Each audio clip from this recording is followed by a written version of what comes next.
প্রবাসীর মরদেহ স্বজনদের কাছে পৌঁছে দিয়ে মানবতার অনন্য দৃষ্টি স্থাপন করেছেন অ্যাম্বুলেন্স চালক মুসা। প্রবাস জীবনের নিঃসঙ্গতা আর কষ্ট পেরিয়ে যে মানুষটি পরিবারের মুখে হাসি ফোটানোর স্বপ্ন নিয়ে বিদেশ পাড়ি জমিয়েছিলেন, কোনো এক দুর্ঘটনায় যখন কফিনবন্দি হয়ে তিনি দেশে ফেরেন, তখন সেই স্বজনদের আহাজারি বর্ণনা করার ভাষা থাকে না। স্বজনহারা পরিবারের এমন দুর্দিন ও অসহায় মুহূর্তে পরম মমতায় সহায়তার হাত বাড়িয়ে দিয়ে অনন্য মানবিকতার দৃষ্টি স্থাপন করেছেন চট্টগ্রাম চন্দনেশের সন্তান অ্যাম্বুলেন্স চালক মোহাম্মদ মুসা। প্রবাসে থাকা স্বজনের মৃত্যুর খবরে পরিবার যখন শোকে ভেঙে পড়ে, ঠিক তখন বিমানবন্দর থেকে মরদেহ নিজ গ্রামে আনার জন্য অ্যাম্বুলেন্সের চড়া ভাড়া দিতে গিয়ে অনেক হতদরিদ্র পরিবার দিশেহারা হয়ে পড়ে। একজন প্রবাসী যখন মারা যায় তখন তার লাশটা আনতে অনেক কষ্ট হয়ে যায়।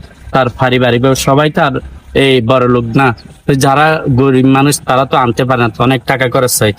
তাই আমি এবং আমাদের ন্যাশনাল হসপিটালের পক্ষ থেকে আমরা যে একটা উদ্যোগ নিই যে প্রবাসীদের লাশ সম্পূর্ণ বিনামূল্যেতে আমি আনবো এবং আমি এনে দিতেছি তাদের জন্য। কারণ আমি একা নয়, আমাকে 2000 ন্যাশনাল হসপিটাল আমাকে সার্বিক সহযোগিতা করে এবং সেই সাথে আমাদের জ্বালানি খরচটা জনাব কাইসার আলী চৌধুরী ভাই উনি আমাকে সাপোর্ট দেয়।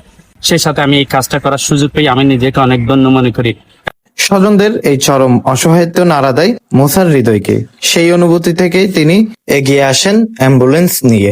তার এই কাজে সহযোগিতা করেন দোহাজারী ন্যাশনাল হাসপাতাল ও দোহাজারী ব্লাড ডোনার সোসাইটি সংগঠন। 2000 ন্যাশনাল হসপিটাল থেকেও আমরা মানবিক কাজের জন্য আমাদের ন্যাশনাল হসপিটালকে প্রবাসী ভাইদের লাশটা দেশের যে কোনো জায়গায় ফ্রিতে দিয়ে আসবে। মুসা ভাই কোনো পারিশ্রমিক নিবে না, আমাদের ন্যাশনাল হসপিটালও কোনো পারিশ্রমিক নিবে না। বিনিময়ে আমরা 2000 ন্যাশনাল হসপিটাল প্রবাসী ভাইদের পরিবার থেকে দোয়া চাই। যদি প্রবাসীদের লাশগুলো আলাদা করতে, এটার জন্য আমরা প্রথমে মুসা ভাইকে আন্তরিক ধন্যবাদ জানাই উনি উদ্যোগটা নেওয়ার জন্য। সাথে 2000 ন্যাশনাল হসপিটালকে এটা কৃতিত্ব দিতে হবে যে ওনারা মুসা ভাইকে গাড়িটা লাশ আনা নেওয়ার জন্য যে সুযোগ করে দেওয়া হয়েছে, ওটার জন্য 2000 ন্যাশনাল হসপিটাল কর্তৃপক্ষকে সাধুবাদ জানাই।